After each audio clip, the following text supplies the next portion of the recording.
আসসালামু আলাইকুম। আজকে আপনাদের জন্য নিয়ে আসলাম অনেকগুলো আইটেমের ভর্তা। তাহলে চলুন, এখানে নিয়ে নিয়েছি আমি অনেকগুলো পেঁয়াজ, শুকনো মরিচকে এভাবে ভেজে নিয়েছি, আর ধনেপাতা, লবণ দিয়ে মরিচগুলোকে ভালো করে গুঁড়ি করে নিচ্ছি। মরিচগুলো ভাঙা হয়ে গেছে, একসাথে আমি এখন পেঁয়াজের সাথে মিক্স করে নিব, ভালো করে কষতে নেব।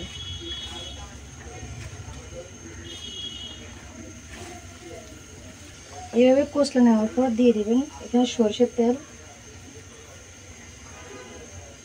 তাও একসাথে ভালো করে এবার মেখে নেব। এক সাইড করে রেখে দিচ্ছি। এবার নিয়ে নিচ্ছি আলু, ভেঙে নিচ্ছি। এবার সিদ্ধ করে রাখা আলু, এটা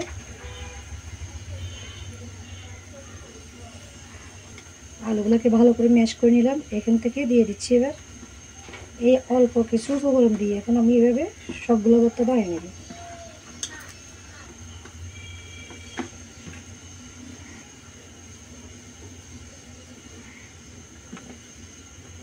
নিয়ে নিয়েছি রসুন। রসুনগুলো কিন্তু আমার এখানে দেখুন পোড়া পোড়া করে নিয়েছি আমি তেলে। রসুনগুলোকে এভাবে ভালো করে কষলে নিয়ে তারপরে এখান থেকে পেঁয়াজ কুচির এগুলো দিয়ে দিতে হবে। হলো রসুন কুচির ভর্তা। এবার নিয়েছি তেলে রেখা কাঁচামরিচ। কাঁচামরিচগুলোকে এবার ভালো করে কষলে নিতে হবে।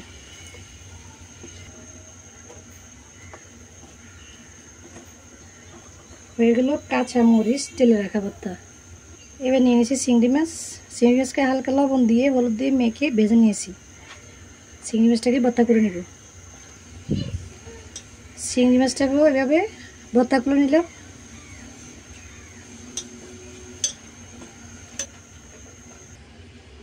এবার নিয়ে নিচ্ছি একটা ডিম সিদ্ধ করে,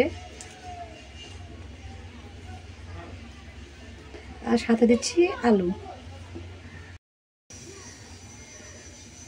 হয়ে গেছে এবার ডিমের ভর্তা। এবার নিয়ে নিচ্ছি সিদ্ধ করে, লবণ দিয়ে সিদ্ধ করে নিচ্ছি ফুলকপি। ফুলকপি ভর্তা করে নিব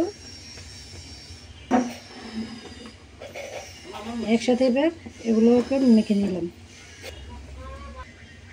এখানে আরও একটা ভর্তা বানানোর জন্য পেঁয়াজ নিয়ে নিয়েছি, দিয়ে দিচ্ছি মরিচের গুঁড়ি, দিচ্ছি লবণ, দিয়ে দেবো আমি সরিষার তেল। ভালো করে মেখে নিব।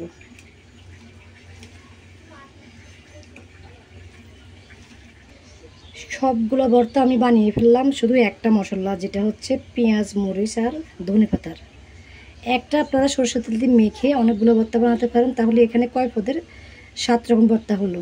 এখানে ফুলকপির, এখানে রসুনের, চিংড়ি মাছের, আর এখানে লাল মরিচ আর পেঁয়াজ, এখানে ডিমের, আর এখানে হচ্ছে কাঁচা মরিচকে তেলে ভর্তা করেছি, আর এখানে তো আলুর।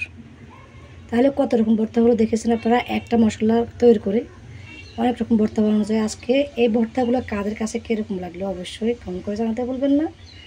আর যারা এইভাবে এখনও ভর্তা বানান নাই, সবাই এইভাবে বানিয়ে খাবেন, আর আমাকে কমেন্ট করে জানাবেন কেমন হলো ভর্তাগুলো।